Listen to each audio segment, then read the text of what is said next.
Hi, Shabbat Shalom, everyone. I thought I would say a few words within regards to Shabbat Parshat Korach by this beautiful view here, skyline view of the beautiful land of Eretz Yisrael. We're just talking about Parshat Shalach last week, which was talking all about the beauty about Eretz Yisrael, how we should see the good in Eretz Yisrael. And now, in this week's Parsha, there's a lesson on how we should see the good in other people. Over here in Parshat Korach, we've been speaking all about, there's a concept of Machloket L'Shem Shemaim, for the sake of heaven, especially that very much is represented from Beit Shammai and Beit Hillel, and Shalol L'Shem Shemaim, which is not for the sake of heaven, let's just say bad Machlokets, bad arguments, which very much is represented and symbolized in this week's Parsha of Parshat Korach and his followers and all the people that were taking part in the rebellion. Now it's actually interesting that this week's Parsha will say about the Korach's dispute with Moshe Rabbeinu, with Moses over here. It's actually interesting. There's a Mishnah in Pirkei Avot, the Ethics of the Father, that actually says in chapter number 5, number 20, it says, any dispute that is for the sake of heaven will be of lasting worth, and one not for the sake of heaven will not be of lasting worth. Now, which dispute, let's say, was for the sake of heaven? So that is the one of Beit Hillel and Shammai. But what was not for the sake of heaven, definitely that of Korach and his company. Now, the Mishnah over here should have said that the dispute not for the sake of heaven was that of Korach and Moshe, not between Korach and his fellow, let's say, conspirators over here.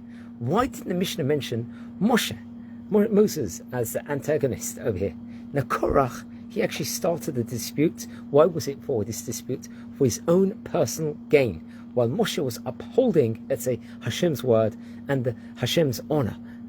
Why then does the Mishnah over here mention that a dispute not for the sake of heaven is the one between Korach and his company, his idut, let's just say. We might think that Korach and his company were united in their argument against Moshe. That's what we might have thought. However, the Mishnah is telling us that each of those 250 people over there was challenging Moshe Rabbeinu for his own gain. Each one brought, let's say, the incense to see if he himself would be chosen as a Kohen Gadol, the high priest. However, in truth, it was Korach and his congregation were actually in dispute among themselves as to who should be the Kohen Gadol, who should take this honor. They all wanted it. So really, they were just all united together for the wrong reasons, just for their own self-glorification. So what does this teach us over here? That's what's posed. As part of Klal Yisrael, the congregation of Israel, Korach and his company weren't in one dispute against Moshe, which may have, let's say, have been potentially a heavenly dispute, if that would have been the case. They were in dispute of their own pride and honor, their own gaiva and the kavod. That was their dispute. Now, a lesson which we can learn about this in life is that when we go through our lives with daily disputes, we may face, what is the real reason for these disputes? Is it for personal honor, pride, any other personal gain? Or is it, let's say, the dispute, a heavenly dispute? Is it sometimes if someone tells you off or rebukes someone, you feel full of pride, you've got to answer back and you've got to show who's boss? Or should we be humble and maybe the person's got a point, maybe it is you're doing something wrong, let's just say, and take his feedback as constructive criticism. We've got to think, if we're answering someone back, is it for your own self-glorification, or is it for your own anger you might feel to the person? Or have you really got some constructive back to say to the person? Maybe you felt he didn't have a point to say on these things.